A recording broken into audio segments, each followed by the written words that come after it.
Hey guys, welcome back to Boomy Stocks.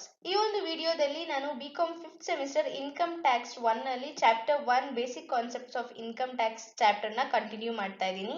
ಇನ್ನು ಯಾರಾದ್ರೂ ನನ್ನ ಚಾನೆಲ್ ನ ಸಬ್ಸ್ಕ್ರೈಬ್ ಮಾಡ್ಕೊಳ್ಳದೆ ವಿಡಿಯೋ ನೋಡ್ತಾ ಇದ್ರೆ ಈಗಲೇ ಸಬ್ಸ್ಕ್ರೈಬ್ ಮಾಡ್ಕೊಂಡು ವಿಡಿಯೋನ ಕಂಟಿನ್ಯೂ ಮಾಡಿ.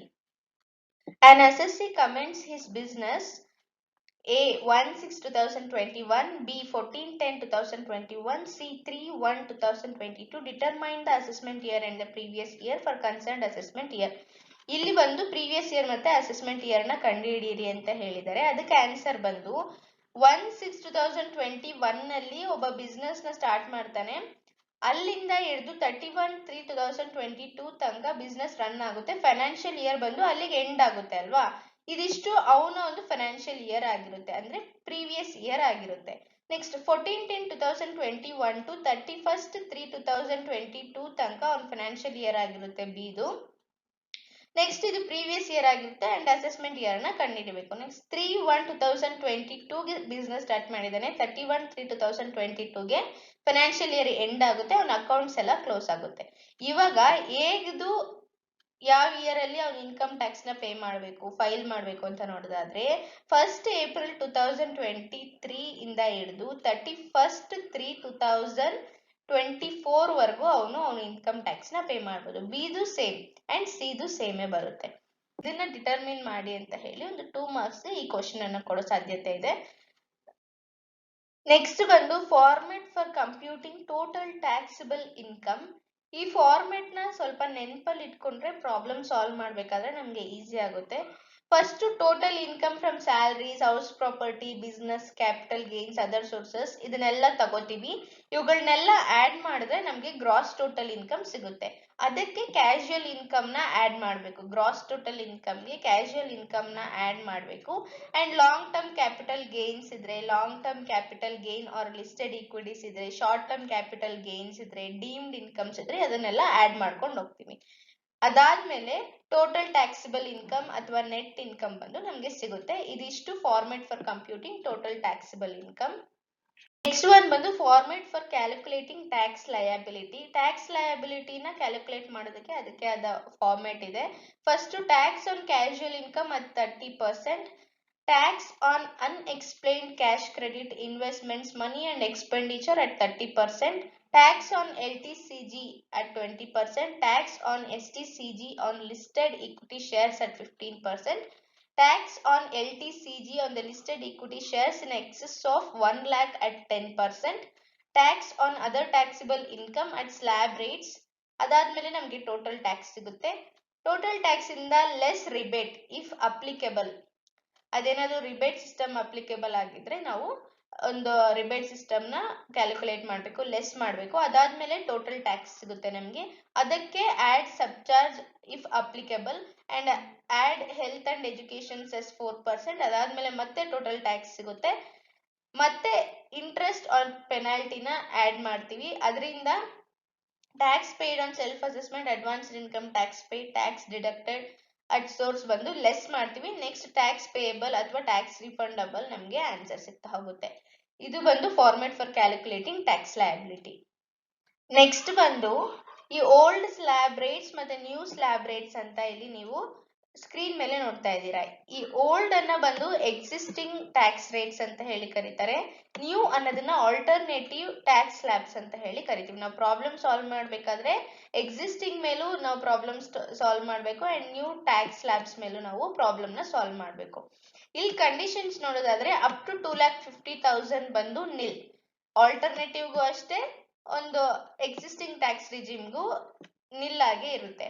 And rupees 2.5 lakh to 5 lakh ಬಂದು 5% ನಾವು ಟ್ಯಾಕ್ಸ್ ನ ಪೇ ಮಾಡಬೇಕು. Next rupees 5 lakh to 10 lakh ಬಂದು 20% ಟ್ಯಾಕ್ಸ್ ನ ಪೇ ಮಾಡಬೇಕು. ಅಂಡ್ 10 lakh ಅಬವ್ ಬಂದು 30% ಒಂದು ಟ್ಯಾಕ್ಸ್ ನ ಪೇ ಮಾಡಬೇಕು. ಇಲ್ಲಿ ಆಲ್ಟರ್ನೇಟಿವ್ ಅಲ್ಲಿ ನೋಡಿದೀವಿ ಅಂದ್ರೆ 2.5 lakh ಟು 5 lakh 5% ನಾವು ಪೇ ಮಾಡಬೇಕು. 5 lakh ಟು 7.5 lakh 10% ನಾವು ಪೇ ಮಾಡಬೇಕು. 7.5 lakh ಟು 10 lakh 15% ಪೇ ಮಾಡಬೇಕು. 10 lakh ಟು 12.5 lakh ಬಂದು 20% ಪೇ ಮಾಡಬೇಕು. ರುಪೀಸ್ 12.5 lakh ಟು 15 lakh ಬಂದು 25% ಪೇ ಮಾಡಬೇಕು ಅಂಡ್ ₹15 lakh ಅಂಡ್ ಅಬೌವ್ ಬಂದು 30% ಪೇ ಮಾಡಬೇಕು. ಇದನ್ನ ನೀಟಾಗಿ ಬಯಟ್ ಮಾಡ್ಕೊಬಿಡಿ, ಬಿಕಾಸ್ ಪ್ರಾಬ್ಲಮ್ ಸಾಲ್ವ್ ಮಾಡ್ಬೇಕಾದ್ರೆ ಇದು ತುಂಬಾ ಅಂದ್ರೆ ತುಂಬಾ ಇಂಪಾರ್ಟೆಂಟ್. ಇದು ಇಲ್ದಿರೆ ನಾವು ಪ್ರಾಬ್ಲಮ್ ಸಾಲ್ವ್ ಮಾಡೋಕ್ಕಾಗಲ್ಲ. ಸೊ ಓಲ್ಡ್ ಟ್ಯಾಕ್ಸ್ ಸ್ಲ್ಯಾಬ್ಸ್ ಅಂದ್ರೆ ಎಕ್ಸಿಸ್ಟಿಂಗ್ ಟ್ಯಾಕ್ಸ್ ರಿಜಿಮ್ ಅಂತ ಅರ್ಥ. ನ್ಯೂ ಟ್ಯಾಕ್ಸ್ ಸ್ಲ್ಯಾಬ್ಸ್ ಅಂತಂದ್ರೆ ಆಲ್ಟರ್ನೇಟಿವ್ ಟ್ಯಾಕ್ಸ್ ರಿಜಿಮ್ ಅಂತ ಅರ್ಥ. ಕ್ವಶನ್ ಅಲ್ಲಿ ನಮ್ಗೆ ಎಕ್ಸಿಸ್ಟಿಂಗ್ ಟ್ಯಾಕ್ಸ್ ರಿಜಿಮ್ ಮತ್ತೆ ಆಲ್ಟರ್ನೇಟಿವ್ ಟ್ಯಾಕ್ಸ್ ರಿಜಿಮ್ ನ ಕ್ಯಾಲ್ಕುಲೇಟ್ ಮಾಡಿ ಅಂತ ಹೇಳಿ ಕ್ವಶನ್ ಕೊಟ್ಟಿರ್ತಾರೆ. ಈ ಒಂದು ಬೇಸ್ಡ್ ಆನ್ ಪರ್ಸೆಂಟೇಜಸ್ ಮೇಲೆನೆ ನಾವು ಕ್ಯಾಲ್ಕುಲೇಟ್ ಮಾಡಬೇಕು. ಸೊ ಇದನ್ನ ನೀಟಾಗಿ ಬಯಟ್ ಮಾಡ್ಕೊಬಿಡಿ. ಇಲ್ಲಿ ಈ ಕ್ವಶನ್ ನೋಡೋದಾದ್ರೆ, compute tax liability in the following cases. For the assessment year 2022 to 23 if advance tax is paid 80,000 ಅಂತ ಹೇಳಿದ್ದಾರೆ.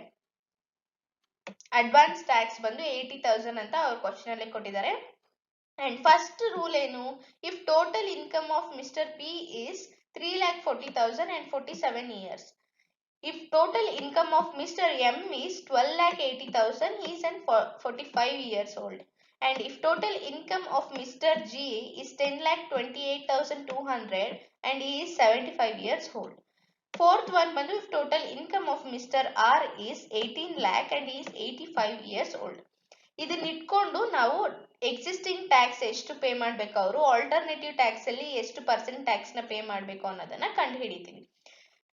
ಫಸ್ಟ್ ಕ್ವಶನ್ ನೋಡೋದಾದ್ರೆ ಅದ್ರಲ್ಲಿ ಕೊಟ್ಟಿರೋದು calculation of tax liability of mister P ಇದು ನಾವು ಕಂಡು ಹಿಡಿಬೇಕು. ಅದನ್ನ ಕ್ಯಾಲ್ಕುಲೇಟ್ ಮಾಡ್ತೀವಿ. ಇವಾಗ total income of mister P ಬಂದು 3,40,000 ಇದೆ. ಅವನು 47 ಇಯರ್ಸ್ ಓಲ್ಡ್ ಅಂತ ಹೇಳಿದ್ದಾರೆ. ಅಪ್ ಟು 2,50,000 ಬಂದು ನೋ ಟ್ಯಾಕ್ಸ್, ಅದನ್ನ ನಿಲ್ ಅಂತ ಹೇಳಿ ಬರೀತೀವಿ. 2,50,000 ಗಂಟ ಅವನು ಯಾವುದೇ ರೀತಿಯಾದ ಟ್ಯಾಕ್ಸ್ ನ ಪೇ ಮಾಡಂಗಿಲ್ಲ. ಇವಾಗ ನಾವೇನ್ ಮಾಡ್ಬೇಕು ಅಂತ ನೋಡೋದಾದ್ರೆ, ಈ 3,40,000 ಯಾವ ಸ್ಲ್ಯಾಬ್ ರೇಟ್ ಅಂಡರ್ ಬರುತ್ತೆ? 2,50,000 ಟು 5 lakh ಒಳಗಡೆ ಈ 3,40,000 ಬರುತ್ತೆ. ಈ 3,40,000 ಅಲ್ಲಿ ಆಲ್ರೆಡಿ 2,50,000 ಗೆ ನಾವು ಟ್ಯಾಕ್ಸ್ ಪೇ ಮಾಡಂಗಿಲ್ಲ. ಈಗ 3,40,000 ಅಲ್ಲಿ ಮೈನಸ್ 2,50,000 ಮಾಡ್ಕೊಂಡ್ರೆ ನಮ್ಗೆ 90,000 ಬರುತ್ತೆ. 90,000 ಸ್ಲ್ಯಾಬ್ ರೇಟ್ ಬಂದು ನಮ್ಗೆ 2,50,000 ಟು 5 lakh ಒಳಗಡೆ ಬೀಳುತ್ತಲ್ವಾ ಈ 3,40,000, ಅದಕ್ಕೆ ನಾವು 5% ಚಾರ್ಜ್ ಮಾಡಬೇಕು ಟ್ಯಾಕ್ಸ್ ಅನ್ನ. ಅದಕ್ಕೆ ಈ 90,000 ಗೆ 5% ಚಾರ್ಜ್ ಮಾಡಿರ್ತೀವಿ. ಈ 90,000 ಇಂಟು 5% ಮಾಡಿದ್ರೆ 4,500 ಬಂದಿರುತ್ತೆ.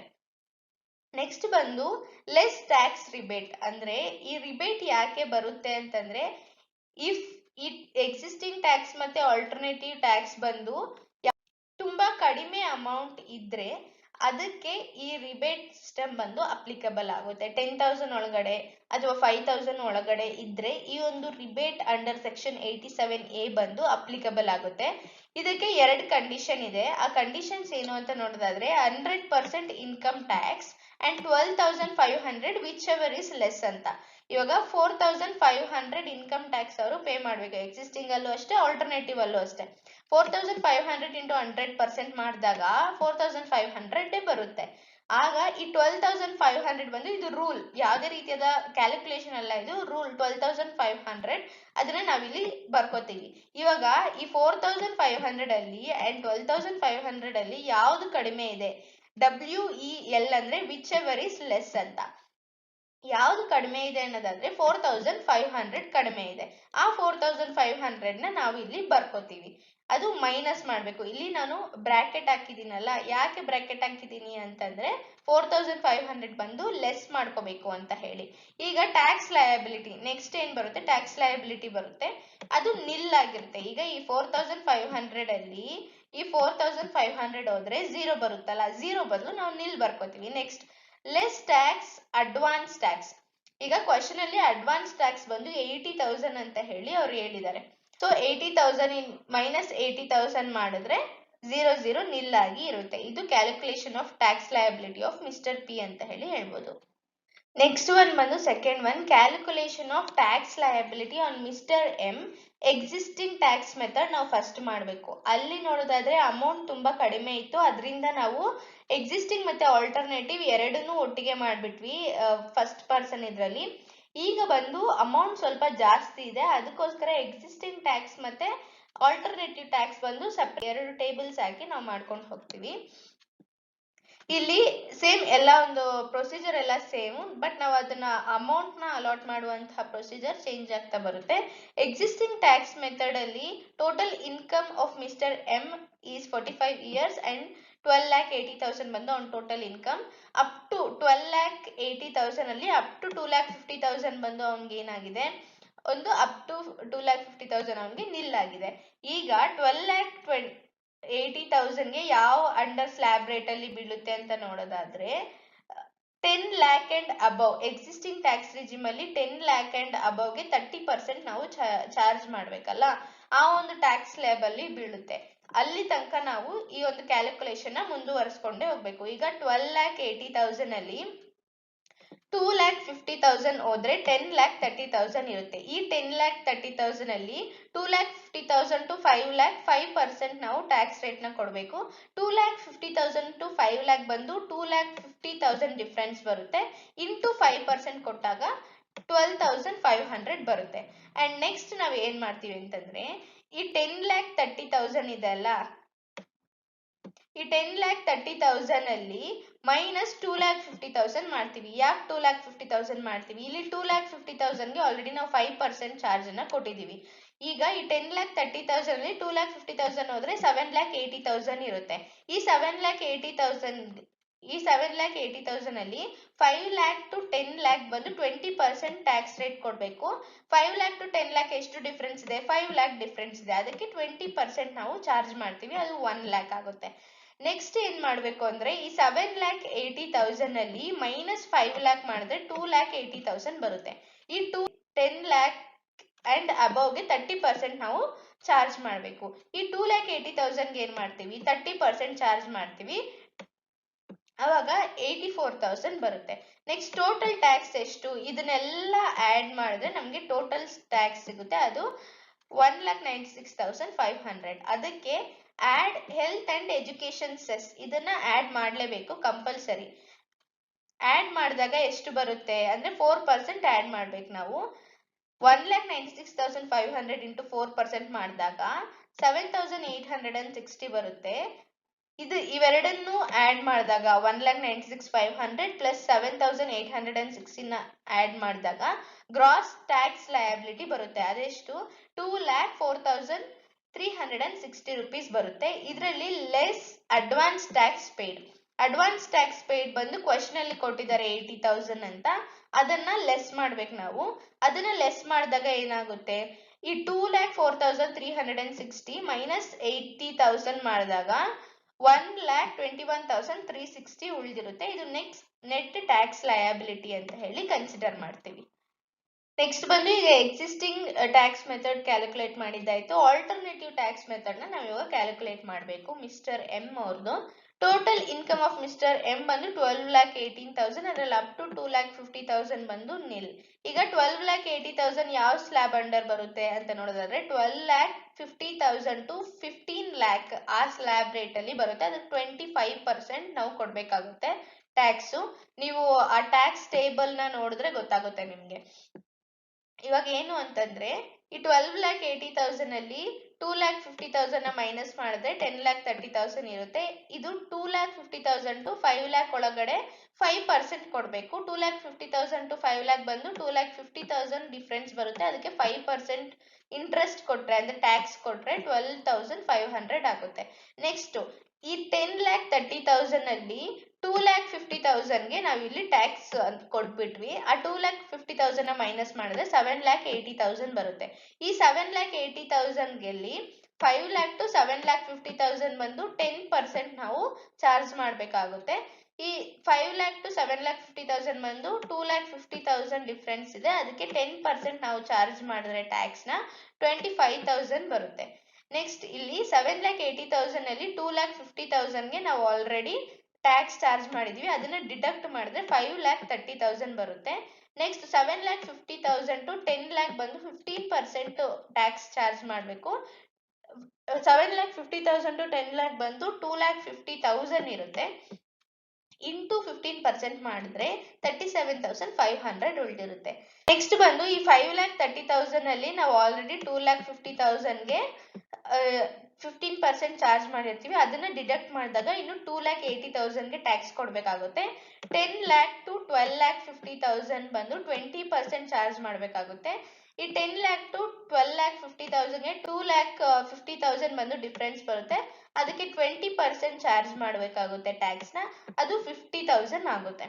ನೆಕ್ಸ್ಟ್ ಈ 2,80,000 ಅಲ್ಲಿ 2,50,000ಗೆ ಆಲ್ರೆಡಿ ನಾವು ಟ್ಯಾಕ್ಸ್ ಕೊಟ್ಟಿರ್ತೀವಿ, ಅದನ್ನ ಡಿಡಕ್ಟ್ ಮಾಡಿದಾಗ ಉಳಿದಿರೋದು 30,000 ಇರುತ್ತೆ. ಈ 30,000ಗೆ 12,50,000 ಟು 15,25% ಟ್ಯಾಕ್ಸ್ ಚಾರ್ಜ್ ಮಾಡಬೇಕಾಗುತ್ತೆ. ಈ 30,000 ಇಂಟು 25% ಮಾಡಿದಾಗ 7,500 ಬರುತ್ತೆ. ಫಸ್ಟ್ ನೀವು ಕ್ಲಿಯರ್ ಆಗಿ ಇಲ್ಲಿ ನೋಡ್ಕೋಬೇಕಾಗಿರೋದು ಈ 12,80,000 ಬಂದು ಯಾವ ಸ್ಲ್ಯಾಬ್ ಅಂಡರ್ ಅಲ್ಲಿ ಬೀಳುತ್ತೆ ಅನ್ನೋದು ಕ್ಲಿಯರ್ ಆಗಿ ನಿಮ್ಗೆ ಗೊತ್ತಿದ್ರೆ ಇದು ಫುಲ್ ಆಗಿ ನಿಮ್ಗೆ ಅರ್ಥ ಆಗ್ತಾ ಹೋಗುತ್ತೆ. ನೆಕ್ಸ್ಟ್ ಟೋಟಲ್ ಟ್ಯಾಕ್ಸ್ ಎಷ್ಟು ಪೇ ಮಾಡಬೇಕು ಅಂದ್ರೆ ಇವನ್ನೆಲ್ಲ ಆಡ್ ಮಾಡಿದಾಗ ಟೋಟಲ್ ಟ್ಯಾಕ್ಸ್ ಬಂದು 1,32,500 ಬರುತ್ತೆ. ಅದರಲ್ಲಿ add health and education cess 132,500 into 4% ಮಾಡಿದಾಗ 5,300 ಬರುತ್ತೆ. ಇವೆರಡನ್ನು ಆಡ್ ಮಾಡಿದಾಗ ಗ್ರಾಸ್ ಟ್ಯಾಕ್ಸ್ ಲಯಬಿಲಿಟಿ ಬರುತ್ತೆ, ಅದು 1,37,800. ಇದರಲ್ಲಿ ಅಡ್ವಾನ್ಸ್ ಟ್ಯಾಕ್ಸ್ ಪೇಡ್ ಬಂದು ಲೆಸ್ ಮಾಡ್ತೀವಿ 80,000, ಲೆಸ್ ಮಾಡಿದಾಗ 57,800 ಬಂದು total net tax liability of alternative tax. ಇದಿಷ್ಟು ಸೆಕೆಂಡ್ ಪ್ರಾಬ್ಲಮ್ದಾಗಿದೆ.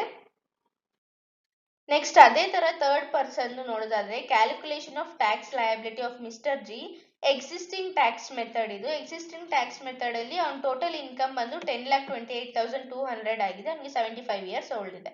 ಈಗ ಈ 10,28,200 ಬಂದು ಯಾವ ಸ್ಲ್ಯಾಬ್ ಅಂಡರ್ ಅಲ್ಲಿ ಬೀಳುತ್ತೆ ಎಕ್ಸಿಸ್ಟಿಂಗ್ ಟ್ಯಾಕ್ಸ್ ರಿಜಿಮ್ ಅಲ್ಲಿ? 10 lakh ಅಂಡ್ ಅಬೌವ್ ಆ ಒಂದು ಸ್ಲ್ಯಾಬ್ ರೇಟ್ ಅಲ್ಲಿ ಬೀಳುತ್ತೆ. ಅಲ್ಲಿ ತನಕ ನಾವು ಇದನ್ನ ಕ್ಯಾಲ್ಕುಲೇಟ್ ಮಾಡ್ಕೊಂಡು ಹೋಗ್ಬೇಕು. 2,50,000 ಗಂಟ ನಿಲ್ಲು ಆಯ್ತಾ. ಈ 10,28,200 ಅಲ್ಲಿ 2,50,000 ಹೋದ್ರೆ 7,78,200 ಉಳಿದಿರುತ್ತೆ. ಈ 2,50,000 ಟು 5 lakh ಬಂದು 5% ಚಾರ್ಜ್ ಮಾಡಬೇಕು. 2,50,000 ಇಂದ 5 lakh ಒಳಗಡೆ 2,50,000 ಡಿಫ್ರೆನ್ಸ್ ಇರುತ್ತೆ, ಅದನ್ನ 5% ಚಾರ್ಜ್ ಮಾಡಿದ್ರೆ 12,500 ಆಗುತ್ತೆ. ನೆಕ್ಸ್ಟ್ ಇವಾಗ 7,78,200 ಅಲ್ಲಿ 2,50,000 ನಾವು ಡಿಡಕ್ಟ್ ಮಾಡಿದ್ಮೇಲೆ 5,28,200 ಉಳಿದಿರುತ್ತೆ. 5 lakh ಟು 10 lakh ಬಂದು 20% ನಾವು ಟ್ಯಾಕ್ಸ್ ಪೇ ಮಾಡಬೇಕಾಗುತ್ತೆ. ಈ 5 lakh ಟು 10 lakh ಒಳಗಡೆ 5 lakh ಡಿಫ್ರೆನ್ಸ್ ಇದೆ, ಅದನ್ನ 20% ಚಾರ್ಜ್ ಮಾಡಿದ್ರೆ 1 lakh ಬರುತ್ತೆ. ನೆಕ್ಸ್ಟ್ ಇವಾಗ 5,28,200 ಅಲ್ಲಿ ಮೈನಸ್ 5 lakh ಅಂದ್ರೆ ಈ 5 lakh ನಾವು ಆಲ್ರೆಡಿ ಟ್ಯಾಕ್ಸ್ ಪೇ ಮಾಡಿದೀವಿ, ಈ 5 lakh ಅಲ್ಲಿ ಮೈನಸ್ ಮಾಡಿದ್ರೆ 28,200 ಬರುತ್ತೆ. ನೆಕ್ಸ್ಟ್ ಬಂದು ಅಬೌಟ್ 10 lakh ಇದ್ರೆ ಅದಕ್ಕೆ 30% ನಾವು ಟ್ಯಾಕ್ಸ್ ಪೇ ಮಾಡಬೇಕು. 28,200ಗೆ 30% ಟ್ಯಾಕ್ಸ್ ಪೇ ಮಾಡಿದಾಗ 8,460 ಬರುತ್ತೆ. ಇದನ್ನೆಲ್ಲ ಆಡ್ ಮಾಡಿದ್ರೆ ಟೋಟಲ್ ಟ್ಯಾಕ್ಸ್ ಸಿಗುತ್ತೆ. ಎಜುಕೇಶನ್ ಸೆಸ್ ಬಂದು 4% ಕ್ಯಾಲ್ಕುಲೇಟ್ ಮಾಡಿದ್ರೆ 4,738 rupees ಬರುತ್ತೆ. ಟ್ಯಾಕ್ಸ್ ಲಯಬಿಲಿಟಿ ಬಂದು 1,23,198 ಬರುತ್ತೆ. ಅದರಲ್ಲಿ ಲೆಸ್ ಅಡ್ವಾನ್ಸ್ ಟ್ಯಾಕ್ಸ್ ಪೇಡ್ 80,000, ಇದನ್ನ ಕ್ವಶನ್ ಅಲ್ಲೇ ಕೊಟ್ಟಿದ್ದಾರೆ, ಅದನ್ನ ಮೈನಸ್ ಮಾಡ್ಕೊಂಡ್ರೆ ನೆಟ್ ಟ್ಯಾಕ್ಸ್ ಲಯಬಿಲಿಟಿ 43,198 ಬರುತ್ತೆ. ಇದಿಷ್ಟು ಅವನು ಎಕ್ಸಿಸ್ಟಿಂಗ್ ಟ್ಯಾಕ್ಸ್ ರಿಜಿಮ್ ಅಲ್ಲಿ ಪೇ ಮಾಡಬೇಕಾಗಿರೋ ಲಯಬಿಲಿಟಿ ಅಂದ್ರೆ ಟ್ಯಾಕ್ಸ್ ಪೇ ಮಾಡಬೇಕು. ನೆಕ್ಸ್ಟ್ ಬಂದು ಆಲ್ಟರ್ನೇಟಿವ್ ಟ್ಯಾಕ್ಸ್ ಮೆಥಡ್ ಅಲ್ಲಿ 10,28,200 ಯಾವ ಸ್ಲ್ಯಾಬ್ ಅಂಡರ್ ನಮ್ಗೆ ಬರುತ್ತೆ ಅಂತ ನೋಡ್ಕೋಬೇಕು. ಅದು ಯಾವ ಸ್ಲ್ಯಾಬ್ ಅಂಡರ್ ಅಲ್ಲಿ ಬರುತ್ತೆ ಅಂದ್ರೆ 10 lakh ಟು 12,50,000 ಆ ಒಂದು ಸ್ಲ್ಯಾಬ್ ಅಂಡರ್ ಅಲ್ಲಿ ಬರುತ್ತೆ, ಅದಕ್ಕೆ 20% ಚಾರ್ಜ್ ಮಾಡಬೇಕಾಗುತ್ತೆ. ಅಲ್ಲಿ ತನಕ ನಾವು ಈ ಟ್ಯಾಕ್ಸ್ ನ ಕ್ಯಾಲ್ಕುಲೇಟ್ ಮಾಡ್ಕೊಂಡು ಹೋಗ್ಬೇಕು. ಈ 10,28,200 ಅಲ್ಲಿ 2,50,000ಗೆ ನಿಲ್ಲಿರುತ್ತೆ. ಈ 10,28,200 ಅಲ್ಲಿ ಮೈನಸ್ 2,50,000 ಮಾಡ್ಕೊಂಡ್ರೆ 7,78,200 ಬರುತ್ತೆ. ಅದರಲ್ಲಿ 2,50,000 to 5 lakh first tax rate ಬಂದು ಅದಲ್ವಾ, ಅದಕ್ಕೆ 5% ಕೊಟ್ರೆ 2,50,000 ಟು 5 lakh ಬಂದು 2,50,000 ಡಿಫ್ರೆನ್ಸ್ ಇರುತ್ತೆ, ಅದಕ್ಕೆ 5% ಟ್ಯಾಕ್ಸ್ ಕೊಟ್ರೆ 12,500 ಆಗುತ್ತೆ. ನೆಕ್ಸ್ಟ್ ಇವಾಗ 7,78,200 ಅಲ್ಲಿ ಮೈನಸ್ 2,50,000 ಬಂದು ನಾವು ಆಲ್ರೆಡಿ ಪೇ ಮಾಡಿದೀವಿ ಟ್ಯಾಕ್ಸು, ಅದನ್ನ ಡಿಡಕ್ಟ್ ಮಾಡಿದ್ರೆ 5,28,200 ಇರುತ್ತೆ. ಇದು ಬಂದು ನೆಕ್ಸ್ಟ್ ಸ್ಲ್ಯಾಬ್ ರೇಟ್ ಯಾವುದು 5 lakh ಟು 7,50,000, ಅದಕ್ಕೆ 10% ಪೇ ಮಾಡಬೇಕು. 5 lakh ಟು 7,50,000 ಬಂದು 2,50,000 ಡಿಫ್ರೆನ್ಸ್ ಇರುತ್ತೆ, ಅದಕ್ಕೆ 10% ನಾವು ಟ್ಯಾಕ್ಸ್ ಪೇ ಮಾಡ್ತೀವಿ, 25,000 ಬರುತ್ತೆ. ನೆಕ್ಸ್ಟ್ 5,28,200 ಅಲ್ಲಿ 2,50,000 ಬಂದು ನಾವು ಪೇ ಮಾಡಿರ್ತೀವಿ ಟ್ಯಾಕ್ಸ್ 10%, ಡಿಡಕ್ಟ್ ಮಾಡಿದಾಗ ಅದನ್ನ 2,78,200 ಬರುತ್ತೆ. ನೆಕ್ಸ್ಟ್ ಸ್ಲ್ಯಾಬ್ ರೇಟ್ ಯಾವುದು 7,50,000 to 10 lakh, ಇದಕ್ಕೆ 15% ನಾವು ಟ್ಯಾಕ್ಸ್ ಪೇ ಮಾಡಬೇಕು. 7,50,000 to 10 lakh ಬಂದು 2,50,000 ಡಿಫ್ರೆನ್ಸ್ ಇರುತ್ತೆ, ಅದಕ್ಕೆ 15% ಟ್ಯಾಕ್ಸ್ ಚಾರ್ಜ್ ಮಾಡಬೇಕು, ಅದು ಬಂದು 37,500 ಆಗುತ್ತೆ. ನೆಕ್ಸ್ಟ್ 2,78,200 ಅಲ್ಲಿ ಮೈನಸ್ 2,50,000 ಮಾಡಿದಾಗ 28,200 ಬಂದಿರುತ್ತೆ. ನೆಕ್ಸ್ಟ್ ಸ್ಲ್ಯಾಬ್ ರೇಟ್ ಬಂದು 10 lakh to 12,50,000, ಅದಕ್ಕೆ 20% ಚಾರ್ಜ್ ಮಾಡಬೇಕು. 28,200 ಇಂಟು 20% ಮಾಡಿದಾಗ 5,640 rupees ಬರುತ್ತೆ. ಇದನ್ನೆಲ್ಲ ಆ್ಯಡ್ ಮಾಡಿದ್ರೆ ಟೋಟಲ್ ಟ್ಯಾಕ್ಸ್ ಸಿಗುತ್ತೆ, ಅದು 80,640. ಇದಕ್ಕೆ ಮೈನಸ್ ಆ್ಯಡ್ ಎಜುಕೇಶನ್ ಸೆಸ್ 4%, ಅದು ಬಂದು 3,226 ಬಂದಿರುತ್ತೆ. ಇದನ್ನ ಆ್ಯಡ್ ಮಾಡಿದಾಗ 83,866 ಬರುತ್ತೆ. ಮೈನಸ್ ಅಡ್ವಾನ್ಸ್ ಟ್ಯಾಕ್ಸ್ ಪೇಯ್ಡ್ ಬಂದು 80,000, ಇದರಲ್ಲಿ 80,000 ಮೈನಸ್ ಮಾಡಿದ್ರೆ 3,866 rupees ಬರುತ್ತೆ. ಇದು total tax liability of mister G in alternative method. ಈ ಕ್ವಶನ್ ಅಲ್ಲಿ ನೀವು ಅಬ್ಸರ್ವ್ ಮಾಡಿದ್ರಂದ್ರೆ 4 persons ಟೋಟಲ್ ಇನ್ಕಮ್ ಕೊಟ್ಟಿದ್ರು, ಬಟ್ ನಾನು 3 persons ಮಾತ್ರ ಮಾಡಿದ್ದೀನಿ. ಇನ್ನು ಒಂದು ಪರ್ಸನ್ ಉಳ್ಕೊಂಡಿದ್ದಾರೆ, ಅವ್ರದ್ದು ಎಕ್ಸಿಸ್ಟಿಂಗ್ ಟ್ಯಾಕ್ಸ್ ಲಯಬಿಲಿಟಿ ಮತ್ತೆ ಆಲ್ಟರ್ನೇಟಿವ್ ಟ್ಯಾಕ್ಸ್ ರಿಜಿಮ್ ಬಂದು ನೀವೇ ಕ್ಯಾಲ್ಕುಲೇಟ್ ಮಾಡಬೇಕಾಗುತ್ತೆ. ನೀವು ಕ್ಯಾಲ್ಕುಲೇಟ್ ಮಾಡಿದಾಗ ನಿಮಗೆ ಗೊತ್ತಾಗುತ್ತೆ ನಿಮ್ಗೆ ಎಷ್ಟು ಅರ್ಥ ಆಗಿದೆ ಅಂದ್ಬಿಟ್ಟು. ಸೊ ನೀವೇ ಕ್ಯಾಲ್ಕುಲೇಟ್ ಮಾಡಿ ಪ್ರಾಕ್ಟೀಸ್ ಮಾಡಿ ಈ ಒಂದು ಪ್ರಾಬ್ಲಮ್ನ. ಏನಾದರೂ ಡೌಟ್ಸ್ ಇದ್ದಲ್ಲಿ ಕಾಮೆಂಟ್ ಸೆಕ್ಷನ್ ಅಲ್ಲಿ ನಿಮ್ಮ ಕಾಮೆಂಟ್ನ ಡ್ರಾಪ್ ಮಾಡಿ, ಖಂಡಿತ ಅದಕ್ಕೆ ಆನ್ಸರ್ ಮಾಡ್ತೀನಿ. ಆ್ಯಂಡ್ ಇನ್ನು ಯಾರಾದರೂ ನನ್ನ ಚಾನಲ್ನ ಸಬ್ಸ್ಕ್ರೈಬ್ ಮಾಡ್ಕೊಳ್ಳದೆ ವಿಡಿಯೋ ನೋಡ್ತಾ ಇದ್ರೆ ಈಗಲೇ ಸಬ್ಸ್ಕ್ರೈಬ್ ಮಾಡ್ಕೊಳ್ಳಿ. Thank you so much for watching this video. Let's meet in our next video. Until then, bye bye.